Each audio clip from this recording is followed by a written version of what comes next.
Akala nyo ba tapos na ang panahon ng strawberry at pwede na kayong mag-relax hanggang tagsibol?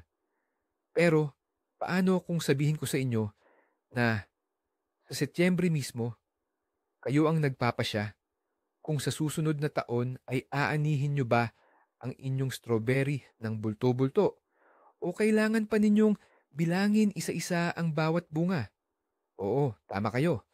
Ang pag-aalaga ng strawberry sa taglagasang susi o sikretong sangkap na nagbubukod sa isang ordinaryong hardinero mula sa isang tunay na eksperto sa strawberry. Ngayon, tatalakayin natin ang isang sunod-sunod na plano na magpapalit sa inyong mga simpleng taniman ng strawberry sa isang malawak na plantasyon ng bunga. Para sa simula, unawain muna natin kung bakit napakahalaga ng Setyembre. Noong tag-init, ibinuhos ng strawberry ang lahat ng lakas nito sa pagbubunga. Parang isang mananakbo ng marathon pagkatapos ng takbuhan. Pagod na pagod at madaling masira o kapitan ng sakit. Sa taglagas, hindi ito nagpapahinga kundi naghahanda para sa dalawang pinakamahalagang bagay. Ang makaligtas sa taglamig at ang pinakamahalaga, ang bumuo ng mga putot ng bulaklak. Ito mismo ang inyong magiging ani sa susunod na taon. Kung papalampasin nyo ang panahong ito, literal na mawawalan kayo ng mga strawberry sa susunod na taon. Kaya't mga kaibigan, simulan na natin. Ang ating misyon na higanting ani ay hindi nagsisimula sa kung ano-anoong kakaibang pataba, kundi sa pinakasimple, ngunit napakahalagang general cleaning. Isipin ninyo, ang inyong taniman ng strawberry ay parang bahay na kailangan ihanda para sa mahaba at malamig na taglamig. At ang unang patakaran ng isang mabuting may-ari ay alisin ang lahat ng hindi na kailangan at luma. Ano mga ba ang aalisin natin? Una sa lahat, ang lumang mulch. Hindi mahalaga kung ito ay dayami, pinutol na damo, or pinagtabasan ng kahoy, sawdust. Noong tag-init, malaki ang naitulong nito sa atin. Pinanatili nito ang moisture at pinrotektahan ang mga bunga. Ngunit, pagsapit ng taglagas, ito ay naging perpektong 5-star na tirahan para sa mga slug, weevil, at ang pinakamapanganib sa lahat, para sa mga spores ng sakit na dulot ng fungi. Kaya kumuha tayo ng kalaykay at alisin ito sa taniman ng walang anumang pagsisisi. Susunod sa listahan, ang mga damo at anumang uri ng basura mula sa halaman. Bawat damong natitira, bawat bulok na bunga, bawat luma at nalaglag na dahon, ay, sa esensya, isang incubator para sa mga problema sa hinaharap. Hindi lang nila sinisipsip ang huling mga sustansya mula sa lupa, kundi nagiging komportabling tahanan din sila para sa mga peste sa taglamig. Ang ating layunin ay lumikha ng isang ganap na malinis na kapaligiran. Ihanda ang pundasyon para sa susunod na mga hakbang. Ang taniman ay dapat maging isang malinis na pahina kung saan natin iguguhit ang ating kinabukasang ani. Ngayon na malinis na ang ating taniman, dumako na tayo sa susunod na yugto, ang haircut para sa ating mga halaman. Oo, kailangan ng ating strawberry ang isang magandang pag-trim ngayong taglagas. Maghanda ng matatalim na gunting or pruner at simulan na natin ang pagpapaganda na siyang susi sa kanilang kalusugan. Ang pangunahin nating gawain ay alisin ang lahat ng dahong matanda na at hindi na mapapakinabangan. Suriin ng mabuti ang bawat halaman. Nakikita mo ba ang mga lumang dahon na kulay pula o maroon sa mga gilid? Walang pag-aatubili. Putulin ang mga ito malapit sa base ng halaman. Nakita mo ba ang mga dahon na may mancha, butas, o anumang sinyalis ng sakit?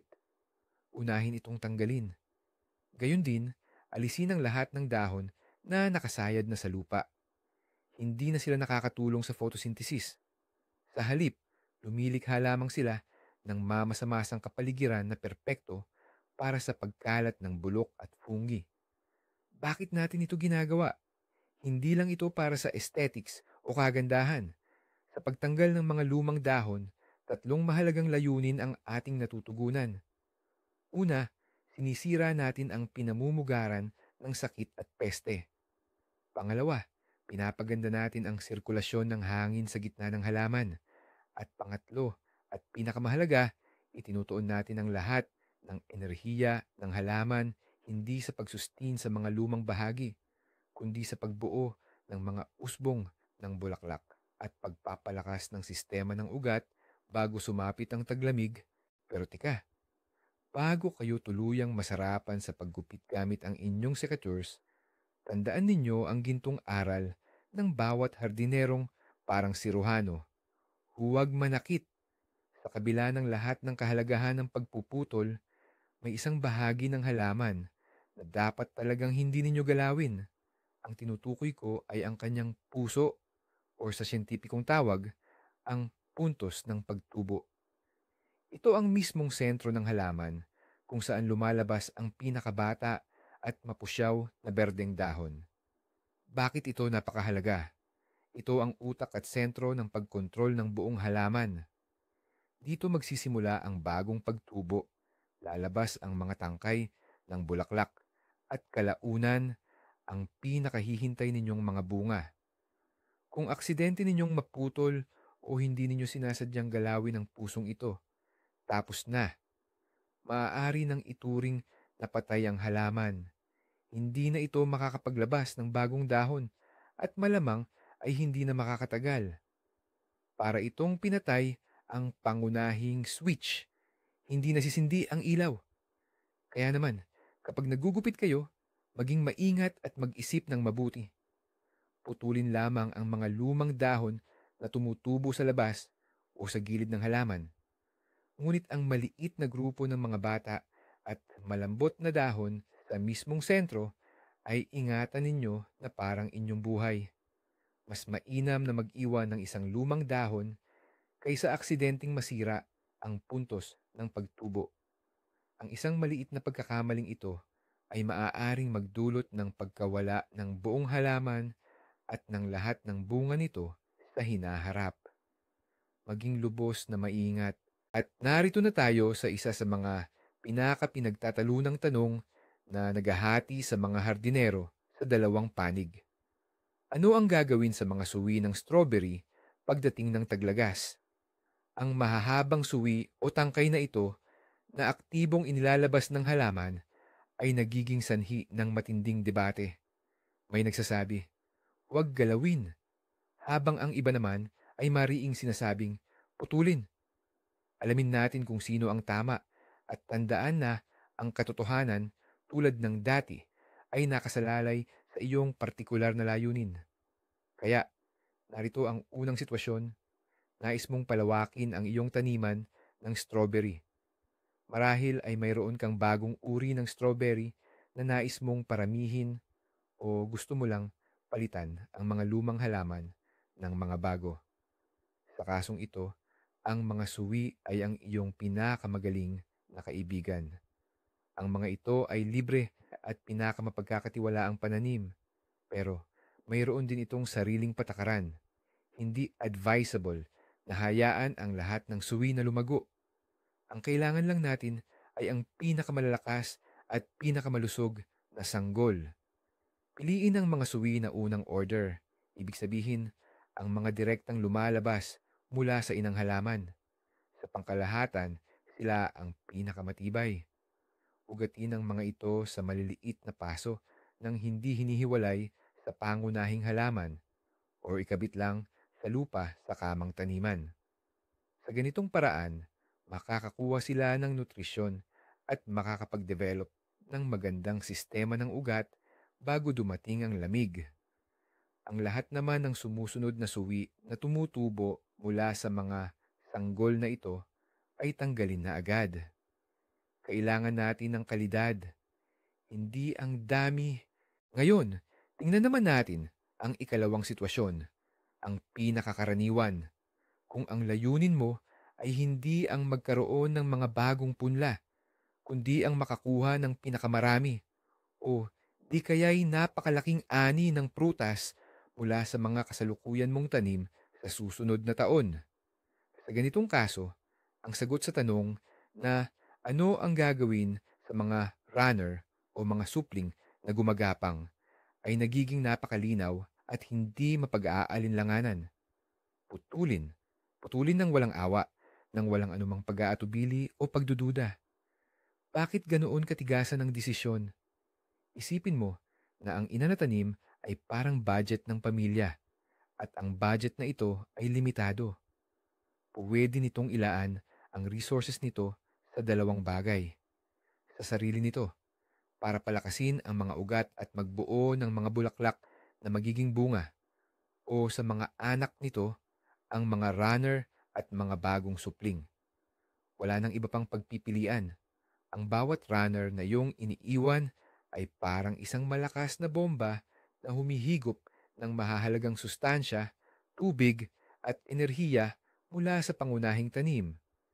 Kapag iniiwan mo ang mga runner, literal mong pinagtatrabaho ang halaman sa dalawang magkaibang direksyon, hinahati ang kanyang lakas. Sa huli, hindi makakapaghanda ng husto ang mismong tanim para sa taglamig at hindi rin makakaugat ng maayos ang mga anak.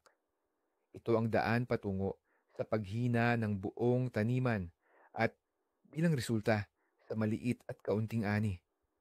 Kaya naman, kung ang layunin mo ay mga prutas at hindi bagong punla, ang iyong pamputol ng sanga ang dapat maging pinakamatalik mong kaibigan.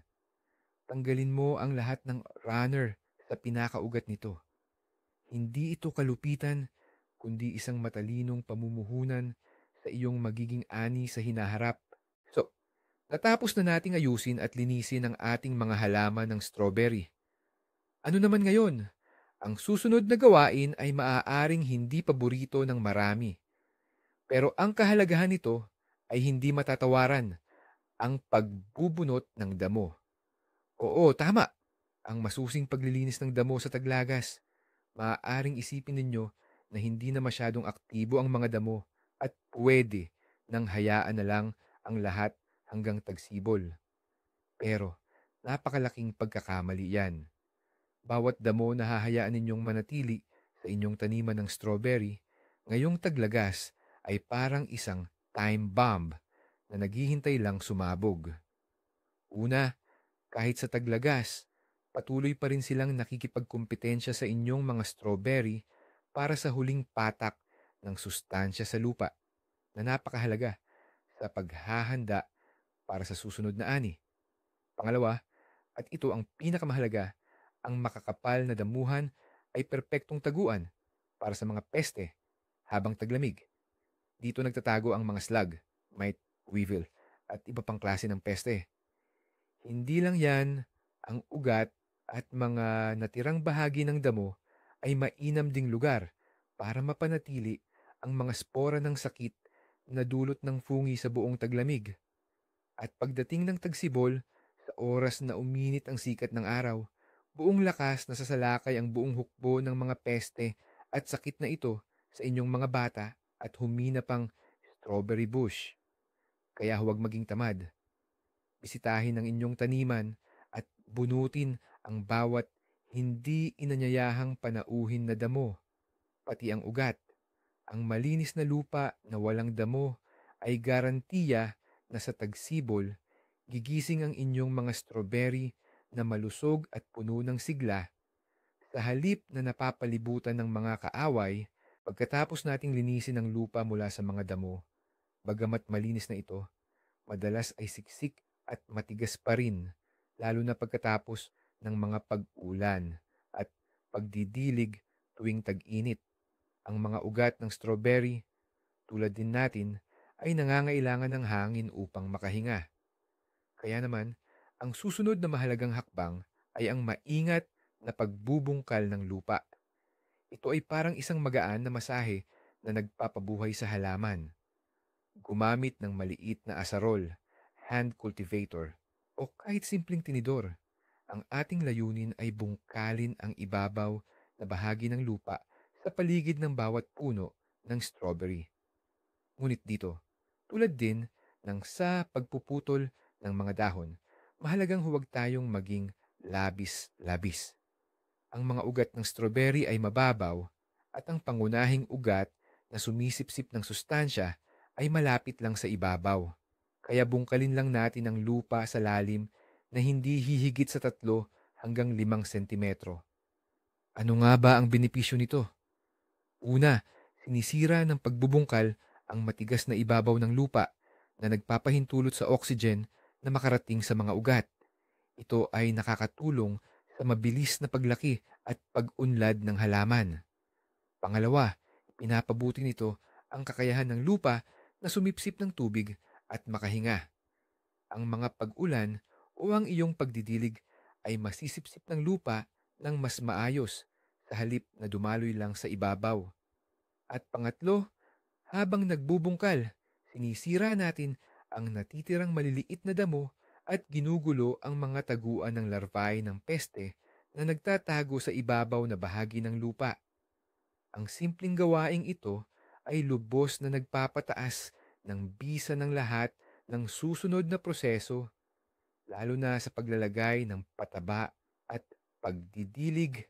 Ngayon naman mga kaibigan, narating na natin ang pinakamahalaga at marahil pinakasentrong bahagi ng pangangalaga sa taglagas, ang pagpapataba. Kung ang pagpupungos at paglilinis ng damo ay paghahanda pa lang, ngayon naman ilalatag na natin ang mismong pundasyon ng ating aanihin sa hinaharap. Ang pagpapataba sa taglagas ay hindi lang basta isang magaan na hapunan bago matulog. Ito ay isang estratehikong imbakan ng sustansya na magagamit ng halaman sa buong taglamig at magbibigay ng matinding panimula sa tagsibol. Maraming hardinero ang nagkakamali sa pag-aakala na sa taglagas ay natutulog ang mga halaman at walang saysay na pakainin ang mga ito. Maling-mali po iyan. Sa panahong ito, pagkatapos mamunga, ang strawberry ay ubos ang lakas, parang isang mananakbo pagkatapos ng marapon. At sa panahong ding ito, dalawang napakahalagang gawain ang ginagawa nito. Pinapalakas ang sistema ng ugat para sa matagumpay na paglampas sa taglamig. At ang pinakamahalaga para sa atin, inihahanda na nito ang mga usbong ng bulaklak sa loob mismo ng halaman. Ito ang mga maliliit na usbong kung saan sa susunod na taon ay lalabas ang mga bulaklak at pagkatapos ay ang mga matatamis na prutas. Kaya naman, kung palalampasin ninyo ang pagpapapataba sa taglagas, literal ninyong hinahatulan ang inyong sarili sa isang kakaunting ani. Hindi magkakaroon ng sapat na lakas at building blocks ang halaman para makabuo ng maraming usbong ng bulaklak. Sa tagsibol, syempre, maaari kayong magpataba sa inyong strawberry, ngunit para na rin kayong humahabol sa trend na paalis na. Ang pundasyon ay nailatag na at ito ay magiging mahina. Kaya naman, ang menu sa taglagas ang tunay na nagpapasya kung gaano karaming prutas ang aanihin ninyo sa inyong mga halaman. Sige, malinaw na kailangan nating patabain ang ating mga halaman. Pero anong uri ng pataba ang angkop? At dito nakatago ang pinakamahalagang sikreto para sa taglagas na dapat nating tandaan ngayon at magpakailanman. Sa taglagas, mariin nating sinasabing hindi sa nitrogen. Ang mga patabang mayaman sa nitrogen tulad ng urea, ammonium nitrate o sariwang dumi ng hayop ay maituturing nating di nararapat sa panahong ito. Bakit? Ang nitrogen kasi ay pampalaki ng berdeng bahagi ng halaman para itong energy drink na nagpapabilis sa pagdami ng bagong dahon. Sa tagsibol at simula ng tag-araw, ito ang talagang kailangan natin. Ngunit sa taglagas, ang epektong ito ay lubhang nakakapinsala. Isipin, binigyan mo ng nitrogen ang iyong strawberry. Tuwang-tuwa ito at naglabas ng napakaraming sariwa at malalambot na dahon. Pagkalipas ng ilang linggo, dumating ang unang lamig. Ano ang mangyayari sa mga bagong dahong iyon? Tama, agad itong mamamatay o malalanta sa lamig. Bilang resulta, hindi lang nasayang ang mahalagang lakas ng halaman, kundi mas naging mahina pa ito laban sa matinding lamig. Ang mga dahong nalanta sa lamig ay maaaring maging pasukan ng mga impeksyon. Ang paggamit ng nitrogen sa taglagas ay parang pagpapadala ng sundalo sa digmaan na nakasuot ng pang-tag-araw sa gitna ng taglamig. Hindi ito maituturing na tulong, kundi kapahamakan na magdudulot lang ng paghina at posibleng kamatayan ng halaman. Kaya naman, lahat ng patabang may nitrogen ay itatago muna natin sa sulok ng kamalig hanggang tagsibol. Ngayong nagpaalam na tayo sa nitrogen hanggang tagsibol, sino naman kaya ang pangunahing bida sa ating menu para sa taglagas? Huwag na tayong magpaligoy-ligoy pa. Kilalanin ang dalawang elementong mahalaga para sa isang malusog na halaman, ang phosphorus at potassium. Ngayon ang kanilang pagkakataon upang gampanan ang mahalagang papel sa paghahanda ng ating mga strawberry para sa taglamig at sa susunod na pamumunga. Suriin natin kung ano ang mga tungkulin ng bawat isa. Ang phosphorus ay ang pinanggagalingan ng enerhiya at siyang nagpapalakas ng ugat. Pinasisigla nito ang pagbuo ng matibay at malaking sistema ng ugat. At kapag mas maganda ang pagkakabuo ng ugat, mas matagumpay na makakaligtas ang halaman sa taglamig at mas maraming tubig at sustansya ang makukuha nito pagdating ng tagsibol. Sa madaling salita, ang phosphorus ang pundasyon na magdadala sa lahat ng ating inaasahang ani. Ang potassium naman ay isang tunay na multitasker. Una sa lahat, ito ang responsable sa resistensya ng halaman, nagpapalakas ng depensa nito laban sa sakit at na napakahalaga tuwing taglagas laban sa matinding lamig. Pinapakapal nito ang katas ng selula ng halaman na parang natural na anti-freeze. Pangalawa, at ito ang pinakamahalaga para sa atin, ang potassium ang direktang kasama sa pagbuo ng mga usbong ng bulaklak. Ibig sabihin, mas maraming potassium, mas marami ang ating aanihin na prutas. Sa madaling sabi, kung ang phosphorus ang nagtatayo ng pabrika, ang potassium naman ang nagbibigay dito ng kakayahang gumawa. Sige, malinaw na ang teorya. Kailangan natin ng phosphorus at potassium. Pero paano natin ito makukuha? Ngayon, dumako tayo sa praktikal na bahagi at alamin ang pinakapopular at epektibong paraan ng pagpapabunga. At magsisimula tayo sa isang lumang pamamaraan, subok na sa loob ng maraming siglo, ang abong kahoy. Hindi lang ito basta-bastang abo mula sa sinunog na kahoy, kundi isang likas na konsentrado ng napakaraming sustansya. Ang abong kahoy ay, higit sa lahat, isang napakagandang pinagmula ng potassium. At ang potassium dito ay nasa anyong madaling gamitin ng mga halaman. Bukod pa rito, mayroon din itong phosphorus, calcium, magnesium at kumpletong koleksyon ng mahahalagang microelements. Lahat ng kailangan ng ating mga strawberry pagdating ng taglagas. At ang pinakamahalaga, halos walang nitrogen ang makikita rito. Paano ito gamitin? Napakadali lang. Maaari mong ikalat ang tuyong abo direkta sa paligid ng mga halaman. Ang tamang sukat ay humigit kumulang 1 tasa kada metro kwadrado ng lupain. Pagkatapos nito, bahag-buhaghagi ng lupa para maghalo ang abo sa lupa at diligan ng maigi. O kaya, maaari ka ring maghanda ng likidong pataba mula sa abo. Para rito, maglagay ng 1 tasa ng abo sa 10 litro ng tubig. Hayaan itong nakababad ng isang buong araw. Pagkatapos ay idilig ang solusyon sa ugat ng mga halaman, mga kalahating litro bawat halaman. Ito ay hindi lang pampataba, kundi isa ring epektibong pang-iwas sa mga sakit ng halaman na dulot ng fungi. Ang abo ng kahoy ay maganda, pero paano kung wala ka nito? O mas gusto mo ang mas modern at balanseng solusyon? Kung gayon, magpunta tayo sa garden center para sa mga ready-made na mineral na abono. Maraming magagandang opsyon ang iniaalok ng modernong pampataba na nagpapadali sa ating buhay. Ano ang dapat mong hanapin kapag pumipili?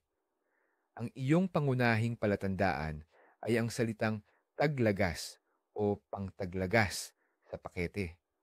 Sadyang ginagawa ng mga manufacturer ang mga timpla na ito kung saan binabawasan ng nitrogen sa pinakamababa at mas nakatuon sa phosphorus at potassium. Basahing mabuti ang komposisyon na karaniwang ipinapakita sa tatlong letra, NPK, nitrogen, phosphorus, potassium. Kailangan natin ng abono kung saan ang unang numero, N, ay pinakamaliit, ideal ay 0, at ang pangalawa, P, at pangatlo, K, ay malalaki. Ang pinakapopular na abono para sa taglagas ay superphosphate at potassium sulfate. Maaari itong ilagay ng magkasama o hiwalay. Ang superphosphate ay matagal matunaw sa lupa, kaya't ina-apply ito sa taglagas upang maging available sa mga halaman sa pagsapit ng tagsibol. Ikalat lang ang mga butil sa kamang taniman ayon sa instruksyon at ibaon sa lupa. Ang mahalaga ay mahigpit na sundin ang dosage na nakasaad sa pakete. Ang sobrang pag-abono sa halaman ay kasing sama ng kakulangan ng abono. Pinutulan na natin, inalisan ng damo, at nilagyan ng pataba ang ating mga strawberry. Mukhang tapos na tayo, ano? Pero hindi pa. May isa pa kaming gustong ipaalala na napakahalagang aspeto ng pangangalaga sa taglagas na madalas nakakalimutan ng ilan lalo na kung tag-uulan ang taglagas. Ito ay ang pagdidilig. Magtataka ka siguro, bakit padidiligan kung basa na rin naman? Pero hindi lang ito simpleng pagpawi ng uhaw. Ang tinutukoy natin dito ay isang espesyal na proseso, ang malalim na pagdidilig para sa paghahanda sa taglamig. Ano ba ito? Ito ay masagana at malalim na pagdidilig na ginagawa tuwing huling bahagi ng taglagas, bago pa tuluyang dumating ang matinding pagyeyelo, lalo na kung tuyo ang panahon bago nito. Ang layunin nito ay mapuno ng tubig ang malalalim na bahagi ng lupa. Ang tuyong lupa ay mas mabilis at mas malalim na nagyeyelo kumpara sa basang lupa. Literal na hinihigop ng matinding lamig ang natitirang tubig mula rito. Pinapatuyo ito na siyang nagiging sanhi ng pagkasira at pagkamatay ng mga ugat. Ang basang lupa naman ay, sa kabilang banda, mas mahusay sa pagpapanatili ng init. Mas mabagal itong lumamig at hindi gaanong kalalim ang nagyayelo. Sa paggawa ng sapat na imbakan ng tubig sa bahagi ng lupa, kung saan naroon ang mga ugat, sa esensya, gumagawa tayo ng mas mainit at mas ligtas na kanlungan para sa mga ugat ng ating mga strawberry ngayong taglamig. Kaya naman, kung kulang sa ulan ang Setyembre at Oktubre, huwag kang magpabaya. Kunin ang hose o diligan at diligan ng maigi ang iyong taniman ng strawberry. Ang tubig ay dapat bumaba sa lupa ng hindi bababa sa 30-40 sentimetro ang lalim. Ito ay isa sa pinakamagandang investment para sa matagumpay na pagpapalipas ng taglamig ng iyong mga halaman. Ang puntong ito ay direktang kaugnay sa naunang tinalakay. Ano nga ba ang tinatawag nating pagdidilig para mag-imbak ng tubig sa lupa? Ito ang paglikha ng reserba ng tubig sa malalim na bahagi ng lupa na lubhang mahalaga para sa mga halaman sa panahon ng taglamig. Marami ang nag-iisip na natutulog ang mga halaman sa taglamig at hindi na nila kailangan ng tubig. Ngunit hindi ito lubos na totoo.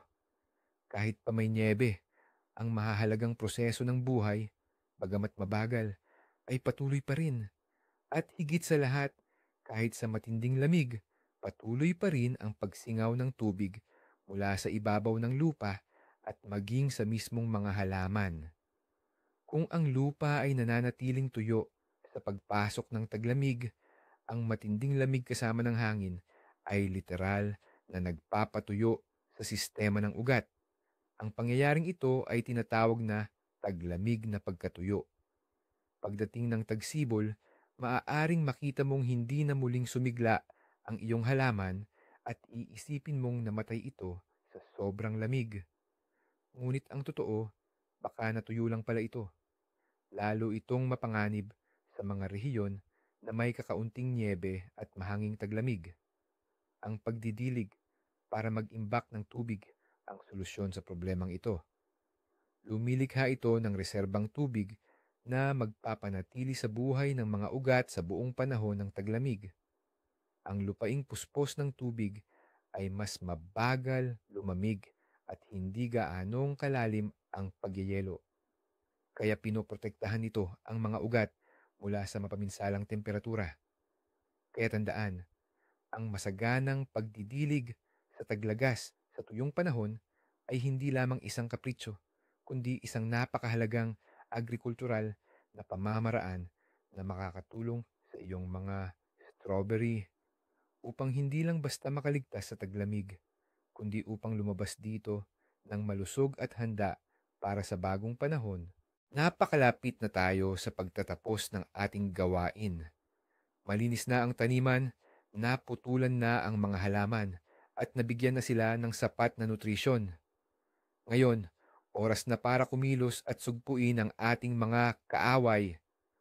Ang mga huling buwan ng taon ay perpektong panahon para sa pag-iwas at paggamot laban sa mga sakit at peste. Bakit ngayon?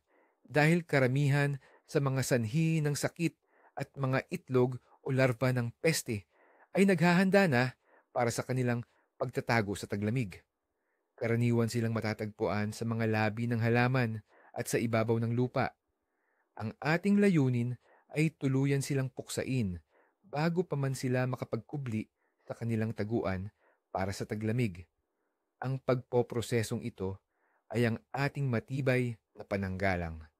Sa paggawa nito sa mga huling buwan ng taon, malaki ang ating mababawasan na panganib ng biglaang pagkalat ng sakit sa tagsibol. Kapag sumapit ang tagsibol, hindi na kailangang makipaglaban agad ang ating mga halaman sa mga bumangong pathogens. Sa halip, makakapaglaan sila ng lahat ng kanilang lakas sa pagtubo at pagbubunga. Ano ang gagamitin natin? Maraming uri ng produkto ang pwedeng gamitin, chemical man or biolohikal. Ang klasiko at subok na sa panahon ay ang 1% solution ng Bordeaux mixture. Epektibo itong lumalaban sa karamihan ng sakit na dulot ng fungi, gaya ng pamumuti ng dahon, kulay abong bulok, at pulbos na amag. Dapat itong ispray ng maingat, hindi lang sa mismong halaman, kundi pati na rin sa lupa sa paligid nito. Ang prosesong ito ay parang isang bakuna sa huling bahagi ng taon na magbibigay sa iyong mga strawberry ng matibay na resistensya sa buong susunod na taon. Kung gayon, naasikaso na natin ang ating mga taniman laban sa sakit. Ngunit ang Bordeaux mixture ay pangunahing isang fungicide o solusyon laban sa fungi. Paano naman ang mga peste na hindi rin natutulog at naghahanap ng komportabling lugar para magpalipas ng taglamig? Hindi rin sila dapat pabayaan. Ang paglaban sa peste tuwing taglagas ay mas epektibo kaysa sa tagsibol dahil sa panahong ito, mabagal sila kumilos at mas madaling dapuan. Maingat na suriin ang lupa sa paligid ng mga halaman. Maaaring makakita ka ng mga slug o ng kanilang mga itlog. Kailangan itong kolektahin ng mano-mano. Maaari ding nakatago sa ibabaw na bahagi ng lupa ang mga uod ng May beetle or weevil. Ang maingat na pagbubungkal ng lupa na nabanggit natin ay nakatulong na sa atin na gambalain ang ilan sa kanila. Para sa mas matibay na proteksyon, maaaring gumamit ng mga espesyal na produkto, mga insecticide. Pumili ng mga produktong may malawak na saklaw ng epekto na angkop para gamitin tuwing taglagas. Ang paggamit nito ay dapat gawin sa tuyo at walang hangin na panahon na mahigpit na susundin ang instruksyon sa pakete. Mayroon ding mga biological na produkto na batay sa mga kapaki-pakinabang na fungi or nematode na ligtas para sa kapaligiran at epektibong sumisira sa mga peste sa lupa. Ang mahalaga ay huwag ipagpabukas ang pamamaraang ito sa pamamagitan ng paglipol sa kalaban sa taglagas. Masisiguro natin sa ating mga strawberry ang isang tahimik at ligtas na pagsisimula sa tagsibol. Tapos na ang lahat ng mahahalagang gawain at handa na ang ating mga strawberry para harapin ang taglamig. Isang huling hakbang na lang ang natitira, pero napakahalaga ang bigyan sila ng proteksyon. Ang tinutukoy ko siyempre ay ang pagmamalts o pagtatakip sa mga halaman para sa taglamig. Ang yugtong ito ay lalong mahalaga sa mga rehiyon na may matitindi na gyeyelong at higit sa lahat, walang niyebe na taglamig. Ang niyebe ang pinakamabisang natural na panakip. Pero kung hindi ito maasahan, tayo mismo ang dapat tumulong sa ating mga halaman. Kailan ba dapat magtakip? Huwag kayong magmadali. Ang sobrang aga na pagtakip ay pwedeng maging sanhi ng pagkabulok ng ugat. Kailangang dumaan muna sa pagpapatigas or hardening ang mga halaman. Hintayin ninyong maging matatag na ang bahagyang pagyelo ng panahon at bahagyang lumamig or magyelo ang ibabaw ng lupa. Kadalasan, nangyayari ito kapag ang temperatura sa gabi ay bumaba sa MIFO hanggang 7 degrees Celsius. Ito ang tamang senyales na oras na para kumilos. Bakit ba kailangan ang pagtatakip? Una, pinoprotektahan nito ang sistema ng ugat mula sa pagyelo. Ang layer ng molds ay lumilikha ng isang sapin ng hangin na nagpapababa ng biglaang pagbabago ng temperatura. Ikalawa, inililigtas nito ang mga halaman mula sa matatalim na hangin na nagpapatuyo sa kanila. At ikatlo, sa tagsibol, pinapabagal ng pagtatakip ang pagtunaw ng niyebe, kaya napapanatili ang mahalagang kahalumigmigan sa lupa. Ito ang huling mahalagang hakbang sa ating paghahanda sa taglagas, na titiyak ng komportable at ligtas na taglamig para sa ating mga strawberry. Oo, kailangan ngang takpan ang mga halaman. Pero ano nga ba ang pinakamagandang pantakip? Ang pagpili ng tamang material para sa winter mulch ay isang napakahalagang desisyon.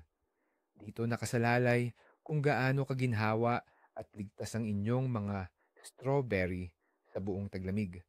Halika at suriin natin ang pinakamahuhusay at madaling makuha na mga opsyon. Ang dayami ay karaniwang kinikilala bilang pinakamainam na pantakip. Ito ay magaan, buhaghag, mahusay magpahinga ng hangin, at hindi basta-basta sumisikip o nagiging siksik. Lumilikha ito ng parang air cushion na nagbibigay ng matibay na proteksyon laban sa matinding lamig. Higit sa lahat, hindi nito pinapayagan na mabulok ang mga halaman sa oras ng bahagyang pag-init ng panahon. Isang magandang alternatibo naman ay ang mga tuyong karayom ng pino, pine needles, o ang mga pinutol na sanga ng pino, pine boughs, lapnik. Bukod sa mahusay itong panangga sa lamig, nakakatulong din ito para mapaalis ang mga rodent na mahilig kumain ng pinakapusong bahagi ng strawberry tuwing taglamig. Dagdag pa rito, bahagya nitong pinapaasim ang lupa na talagang akma at nakakatulong sa paglaki ng garden strawberry. Para naman sa mga mas gusto ang modernong pamamaraan, mainam ang puting agrofiber or spunbond na may kapal na hindi bababa sa 60 gramo bawat metro kuwadrado. Maaari itong ilatag ng direkta sa halamanan o ipatong sa mga mababang arko upang makagawa ng parang tunnel. Ang agrofiber ay nagpapapasok ng hangin at tubig, ngunit sabay ding nagbibigay ng mahusay na proteksyon laban sa matinding lamig at malamig na hangin. Tandaan, mahalagang maikabit itong mabuti sa gilid para hindi tangayin ng malakas na hangin. Napag-usapan na natin ang mga epektibong pamamaraan ng pagtakip sa halaman. Ngunit mas mahalaga ring malaman kung ano ang hindi dapat gamitin sa optera bilang pantakip o mulch. Ang maling uri ng mulch ay maaaring magdulot ng mas malaking pinsala kaysa pakinabang at maaari pang ang ikapahamak ng buong taniman mo. Kaya tandaan natin ang mga materyales na iiwasan. Unang-una sa listahan ay ang mga nalaglag na dahon mula sa puno ng prutas, lalo na sa mansanas at seresa.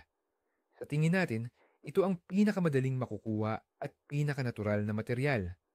Ngunit kasama ng mga dahong ito, malaki ang posibilidad na maikalat mo sa iyong taniman ng strawberry ang iba't ibang sakit na dulot ng fungi tulad ng scab or cocomycosis. Bukod pa rito, ang mga dahon ay mabilis na nagkakadikit-dikit, nababasa at humihinto sa pagpapalabas ng hangin. Sa ilalim ng ganyang klase ng compress, maaaring mabulok mo lamang ang iyong mga halaman sa panahon ng taglamig na may bahagyang pag-init. Ikalawang masamang pagpipilian ay ang mga sariwang pinaglagarian, sawdust. Napakahigop ng mga ito sa tubig. Ibig sabihin ay lubos silang sumisipsip ng moisture. Sa taglamig, maaari silang magyelo at bumuo ng isang ice shield o yelong kalasag, kung saan wala ng pag-asa ang iyong mga strawberry na mabuhay. Pagdating naman ng tagsibol, sa proseso ng kanilang pagkakabulok, ang sariwang sawdust ay kumukuha ng napakaraming nitrogen mula sa lupa. Kaya't ito ay nagiging mahirap sa sustansya at inaalisa ng iyong mga halaman ng kinakailangan nilang nutrisyon sa simula ng taniman. Kung gagamit man ng sawdust, tiyaking luma at bulok na ang mga ito. At sa huli, iwasan ang paggamit ng plastic film ba or polyethylene sheet, hindi tulad ng agrofiber or breathable fabric. Ito ay hindi talaga humihinga. Nagkakaroon ng condensate sa ilalim ng plastic at sa unang bahagyang pag-init pa lang, ang iyong mga halaman ay mabubulok lamang. At ngayon, heto na ang sandali na magpapabago ng lahat. Marami ang nag-iisip na ang pag-aalaga sa strawberry tuwing Setyembre ay para lang makayanan nito ang taglamig. Pero kalahati lang yan ng katotohanan. Heto ang mahalagang punto. Sa panahon na ito, mula Setyembre hanggang Oktubre, may totoong mahika na nangyayari sa loob ng mga maliliit at hindi gaanong napapansing punla na ito. Ang halaman, kapag nakatanggap ng tamang nutrisyon at pangangalaga mula sa iyo, ay naghahanda ng mga usbong ng bulaklak para sa susunod na taon. Naiintindihan mo ba? Hindi mo pa nakikita ang mga magiging bulaklak na yan. Hindi mo pa nakikita ang mga bunga na yan. Pero sa loob-loob nila, unti-unti na silang nabubuo. Kapag hindi mo na ibigay ang tamang pataba na may potassium at phosphorus sa taglagas, iniwan ang mga may sakit na dahon o hindi nadiligan ang halaman sa panahon ng taglagas na may tagtuyot, para mo na ring inagaw ang iyong sariling ani sa susunod na tag-init. Mahalaga ang pangangalaga sa tagsibol, pero ito ay tumutulong lang na maisakatuparan ang potensyal na naitatag na ngayon pa lang, ngayong Setyembre. Ito ay parang pagtatayo ng pundasyon para sa isang bahay. Kung walang matibay na pundasyon na naitatag sa taglagas, wala lang talagang sisibol sa tagsibol. Kaya, ibuod natin. Ang susi sa isang malaking ani ng strawberry sa hinaharap ay hindi ang pagmamadali tuwing tagsibol, kundi ang maingat at napapanahong pagtatrabaho ngayong Setyembre. Paglilinis, tamang paggupit, pagpapataba ng phosphorus at potassium, at paghahanda para sa taglamig. Ito ang apat na haligi na magpapanatili sa iyong magiging masaganang ani ng bunga. Salamat sa panunood ng video na ito hanggang sa huli. Kung naging kapakipakinabang ito para sa iyo, huwag kalimutang mag-like at mag-subscribe sa channel para hindi mo mapalampas ang mga bagong sikreto sa paghahardin. At ngayon, may tanong ako sa iyo. Ano ang iyong mga natatanging pamamaraan sa pag-aalaga ng strawberry tuwing taglagas? Posible bang gumagamit ka ng mga espesyal na remedyo ng bayan? Ibahagi mo ang iyong karanasan sa comments. Sama-sama tayong bumuo ng pinakakumpletong koleksyon ng kaalaman